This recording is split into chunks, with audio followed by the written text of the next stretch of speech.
देखिए मान्यवर, भगौड़ा इस समय कौन है पूरा देश जान रहा है। भगौड़ों के बारे में मत कहिए। देश का प्रधानमंत्री गैस के संकट के इस समय में किस गुफा में छुपा हुआ है, पहले उसको निकाल के लाइए। पहले उसको निकाल के लाइए। प्रधानमंत्री किस गुफा में छुपे हुए हैं? प्रधानमंत्री के बारे में आप हमारे ऊपर टिप्पणी कर रहे हैं, का प्रयोग नहीं करेंगे। आप हमारे ऊपर टिप्पणी कर रहे हैं, ये आप हमारे ऊपर टिप्पणी कर रहे हैं। पूरा देश गैस की लाइनों में खड़ा है, प्रधानमंत्री गुफा में छिपे हुए हैं। प्रधानमंत्री को निकाल के लाइए, प्रधानमंत्री को निकाल के लाइए। मुद्दों पर बात नहीं करेंगे। इस्तेमाल किया है, ये शब्द ठीक नहीं। ग्रामीण विकास की आप बात कर रहे हैं। उज्ज्वला स्कीम के तहत 8 से 10 करोड़ सिलेंडर गांव में आपने बांटे हैं और 10 से 11 करोड़ सिलेंडर के कनेक्शन लोगों ने अपने आप से लिए हैं। 21 करोड़ सिलेंडर के कनेक्शन गांवों में हैं। मैं आपके माध्यम से इस सरकार से पूछना चाहता हूं, मध्य एशिया के अंदर जो युद्ध चल रहा है इजराइल और अमेरिका और ईरान के बीच में, आप क्यों इजराइल की चमचागिरी में खड़े हो गए, जिसके कारण से हिंदुस्तान को आज गैस का संकट भुगतना पड़ रहा है। पूरा देश लाइन में खड़ा है, गांव लाइन में खड़ा है, शहर लाइन में खड़ा है, एक एक इलाका लाइन में खड़ा है। होटल बंद हो रहे हैं मान्यवर। मोरवी के अंदर गुजरात में टाइल्स की फैक्ट्रियां बंद हो रही है मान्यवर। आपने क्या हालत की है। आप राज्यों के साथ न्याय नहीं करते, आप ग्रामीण व्यवस्था के साथ न्याय नहीं करते। आपने बनारस के अंदर 4200 एकड़ जमीन वहां के किसानों की जबरन कब्जा की। 2013 का जो अधिकरण का नियम है, वो नियम आपने लागू नहीं किया। वहां लाठियों से किसानों को पीट के प्रधानमंत्री के संसदीय क्षेत्र में जमीनें कब्जा करने का काम आपने किया। जो पंजाब पूरे देश का पीडीएस सिस्टम चलाता है, 50% भागीदारी पंजाब के किसानों की होती है। आपने पंजाब के रूरल डेवलपमेंट का 8000 करोड़ रुपए मार के बैठे हुए। आप बताइए क्यों आपने पंजाब का हिस्सा नहीं दिया,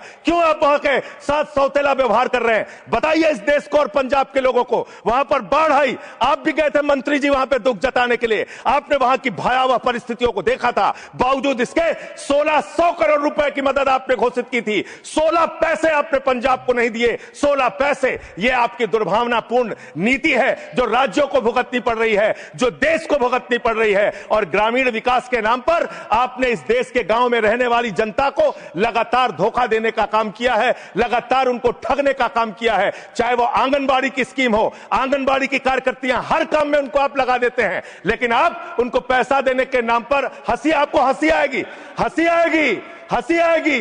आंगनबाड़ी की योजना गांव में ही चलती है, गांव में ही चलती है, हंसी आएगी आपको। मानो कि तुम्हारी फाइलों में गांव का मौसम गुलाबी है, तुम्हारी फाइलों में गांव का मौसम गुलाबी है, मगर ये आंकड़े झूठे हैं, ये दावा किताबी है। सर, भारत की सरकार ने जब विकसित भारत की कल्पना की है तो उस कल्पना के तहत गांव को कहां रखा है, आपके माध्यम से यह देश को मालूम होना चाहिए।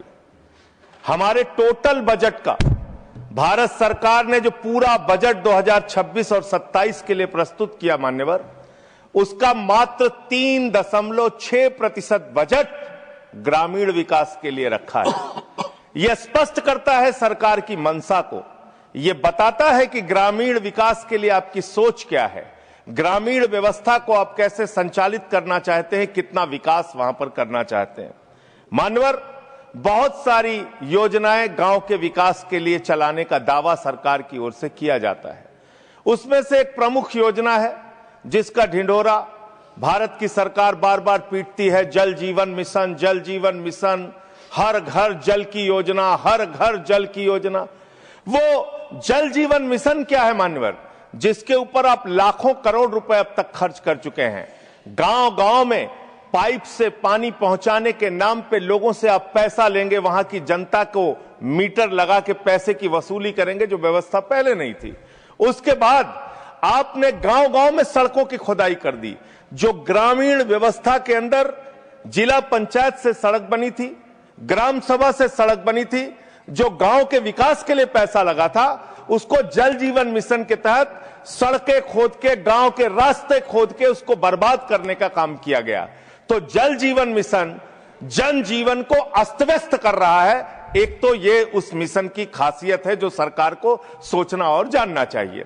दूसरी बात मान्यवर, मेरा तो कहना छोड़ दीजिए, भारतीय जनता पार्टी के एक विधायक है ब्रजेश राजपूत जी, उन्होंने उत्तर प्रदेश के सरकार के मंत्री का घेराव किया। मान्यवर, अरे मान्यवर, देश का सबसे बड़ा राज्य है, उसी राज्य से आप भी आते हैं, हम भी आते हैं, माननीय सदन उसी राज्य से आप भी आते हैं, हम भी आते हैं। तो अगर एक भ्रष्टाचार के मामले में कोई जानकारी आपके माध्यम से मैं दे रहा हूं तो जानना चाहिए मान्यवर आपको। मान्यवर, रूरल डेवलपमेंट के नाम पे इस जल जीवन मिशन में गांव गांव में टंकियां बनाई गई। उन पानी की टंकियों की हालत जाकर देखिए। वो पानी की टंकियां उद्घाटन से पहले उजड़ जाती हैं, उद्घाटन से पहले उखड़ जाती हैं, टूट जाती हैं, गिर जाती हैं। 5-5, 10-10 करोड़ की टंकियां, पाइपलाइन जो है वो टूट जाती है। तो मैंने तो इसका मामला सबसे पहले उठाया था, तब सरकार ने हमारी बात नहीं सुनी, कई मुकदमे मेरे ऊपर उल्टा करा दिया। लेकिन इनके एक विधायक ने मान्यवर अपने ही मंत्री का घेराव कर लिया, ब्रजेश राजपूत जी ने, और बीजेपी के विधायक ने कहा कि इस योजना में जबरदस्त भ्रष्टाचार है। इसलिए ये योजना भ्रष्टाचार की भेंट चढ़ चुकी है। दूसरी बात आते हैं, आपने गांव के अंदर जो तमाम और स्कीम शुरू की और उसकी हकीकत क्या है, कितना बजट निर्धारित किया, कितना खर्च किया।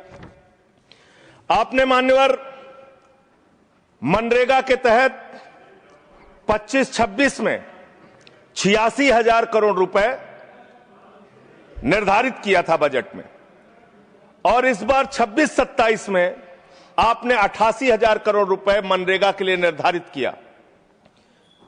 जब आपने 86,000 करोड़ रुपए निर्धारित किया तो आपकी गारंटी थी 100 दिन की। जब आपने 88,000 करोड़ रुपए निर्धारित किया तो आपकी गारंटी है 125 दिन की, और आप कह रहे हैं हम 60% भागीदारी करेंगे। पिछले कई वर्षों से, जब से प्रधानमंत्री नरेंद्र मोदी जी बने हैं इस देश के, और जब से भारतीय जनता पार्टी की सरकार है, मनरेगा की स्कीम में इस सदन के अंदर मैं पूरे जिम्मेदारी से बोलना चाहता हूं, एक भी साल में 50 दिन से ज्यादा आपने रोजगार नहीं दिया। मनरेगा स्कीम को आपने मारने का काम किया, खत्म करने का काम किया, और उसके बाद आपने कह दिया 40% राज्य सरकारों की हिस्सेदारी होगी। जो राज्य सरकारें ज्यादातर घाटे में चल रही हैं, चलिए वो भी आपने कर दिया जो आपको करना था। आपने स्कीम पास कर दी जी राम जी की, लेकिन मुझे आप जरा कृपा करके बताइए, आपके हिस्से का 125 दिन के हिसाब से रुपया बैठता है मंत्री जी 2 लाख करोड़ रुपए। तो आपने तो निर्धारित ही 88,000 करोड़ रुपए किया है। तो आप इस स्कीम में क्या सोचते हैं, क्या आपकी योजना है, और कितना आप बजट निर्धारित करना चाहते हैं? यानी कि आपकी मनसा ही साफ नहीं है कि आप मनरेगा स्कीम को गांव गांव तक चला सके। इसके बाद मान्यवर आते हैं, एक मिनट माननीय मंत्री करना चाहता हूं कि जब मैं बोलूं तब आप सुनने जरूर उपस्थित रहना, बोल के चले मत जाना, एक एक चीज का जवाब दूंगा।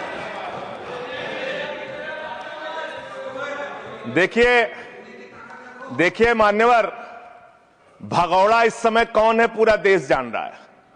भगौड़ों के बारे में मत कहिए। देश का प्रधानमंत्री गैस के संकट के इस समय में किस गुफा में छुपा हुआ है, पहले उसको निकाल के लाइए। पहले उसको निकाल के लाइए। प्रधानमंत्री किस गुफा में छुपे हुए हैं? मंत्री के बारे में आप हमारे ऊपर टिप्पणी कर रहे हैं, का प्रयोग नहीं करेंगे। आप हमारे ऊपर टिप्पणी कर रहे हैं, ये आप हमारे ऊपर टिप्पणी कर रहे हैं। पूरा देश गैस की लाइनों में यहाँ पर प्रधानमंत्री गुफा में छिपे हुए हैं। प्रधानमंत्री को निकाल के लाइए, प्रधानमंत्री को निकाल के लाइए। मुद्दों पे बात नहीं करेंगे। इस्तेमाल किया है, ये शब्द ठीक नहीं है। अरे मान्यवर, आप मेरा समय जा रहा है मान्यवर महोदय, मान्यवर मेरा समय जा रहा है, कृपा करके समय। जी राम जी ने आपको रोक दिया। जी राम जी पर रात को 1:30 बजे तक मैंने चर्चा सुनी, और जब उत्तर देने की बारी आई तो विपक्ष भाग गया था। इसलिए मैं निवेदन कर रहा हूं कि रहना जरूर, एक एक चीज का जवाब दूंगा, एक एक चीज का। दूसरी चीज है, जो भगोड़ा शब्द है उसको उसमें शामिल नहीं करेंगे। जी मान्यवर, बात करते हैं ग्रामीण विकास की आप बात कर रहे हैं। उज्ज्वला स्कीम के तहत 8 से 10 करोड़ सिलेंडर गांव में आपने बांटे हैं, और 10 से 11 करोड़ सिलेंडर के कनेक्शन लोगों ने अपने आप से लिए हैं। 21 करोड़ सिलेंडर के कनेक्शन गांवों में हैं। मैं आपके माध्यम से इस सरकार से पूछना चाहता हूं, मध्य एशिया के अंदर जो युद्ध चल रहा है इजराइल और अमेरिका और ईरान के बीच में, आप क्यों इजराइल की चमचागिरी में खड़े हो गए, जिसके कारण से हिंदुस्तान को आज गैस का संकट भुगतना पड़ रहा है। पूरा देश लाइन में खड़ा है, गांव लाइन में खड़ा है, शहर लाइन में खड़ा है, एक एक इलाका लाइन में खड़ा है, होटल बंद हो रहे हैं मान्यवर, मोरवी के अंदर गुजरात में टाइल्स की फैक्ट्रियां बंद हो रही है मान्यवर। आपने क्या हालत की है। आप राज्यों के साथ न्याय नहीं करते, आप ग्रामीण व्यवस्था के साथ न्याय नहीं करते। आपने बनारस के अंदर 4200 एकड़ जमीन वहां के किसानों की जबरन कब्जा की। 2013 का जो अधिकरण का नियम है वो नियम आपने लागू नहीं किया। वहां लाठियों से किसानों को पीट के प्रधानमंत्री के संसदीय क्षेत्र में जमीनें कब्जा करने का काम आपने किया। जो पंजाब पूरे देश का पीडीएस सिस्टम चलाता है, 50% भागीदारी पंजाब के किसानों की होती है। आपने पंजाब के रूरल डेवलपमेंट का 8000 करोड़ रुपए मार के बैठे हुए। आप बताइए क्यों आपने पंजाब का हिस्सा नहीं दिया, क्यों आप वहां के साथ सौतेला व्यवहार कर रहे हैं। बताइए इस देश को और पंजाब के लोगों को। वहां पर बाढ़ आई, आप भी गए थे मंत्री जी वहां पे दुख जताने के लिए। आपने वहां की भयावह परिस्थितियों को देखा था। बावजूद इसके 1600 करोड़ रुपए की मदद आपने घोषित की थी। 16 पैसे आपने पंजाब को नहीं दिए। 16 पैसे। यह आपकी दुर्भावनापूर्ण नीति है जो राज्यों को भुगतनी पड़ रही है, जो देश को भुगतनी पड़ रही है। और ग्रामीण विकास के नाम पर आपने इस देश के गांव में रहने वाली जनता को लगातार धोखा देने का काम किया है, लगातार उनको ठगने का काम किया है। चाहे वो आंगनबाड़ी की स्कीम हो, आंगनबाड़ी की कार्यकर्तियां, हर काम में उनको आप लगा देते हैं, लेकिन आप उनको पैसा देने के नाम पर आपको हंसी आएगी, हंसी आएगी, हंसी आएगी। आंगनबाड़ी की योजना गांव में ही चलती है, गांव में ही चलती है, हंसी आएगी आपको। मान्यवर, मैं अंत में एक ही बात कहना चाहता हूं। मंत्री जी ने कहा भागिएगा नहीं, मैं बिल्कुल बैठ के आपकी एक एक बात को सुनूंगा। मंत्री जी, ध्यान से सुनूंगा। जितनी बात मैंने कही है उसका पूरा जवाब दीजिएगा, और अगर आप जवाब नहीं दे पाएंगे तो मुझे भी उस वक्त बोलने का अवसर दीजिएगा। आप ही अकेले बोलने का अधिकार रखते हैं, ऐसा नहीं होना चाहिए। और दूसरी बात मान्यवर, दूसरी बात, इस समय भगौड़ा कौन है, ट्रंप की गुलामी कौन कर रहा है, पूरा देश देख रहा है। माननीय, जो भी चर्चा के दौरान जो भी सदस्य असंसदीय शब्द आया होगा वो शामिल नहीं होगा चर्चा में। अब अगर है तो नहीं होगा, अगर असंसदीय नहीं है तो शामिल होगा।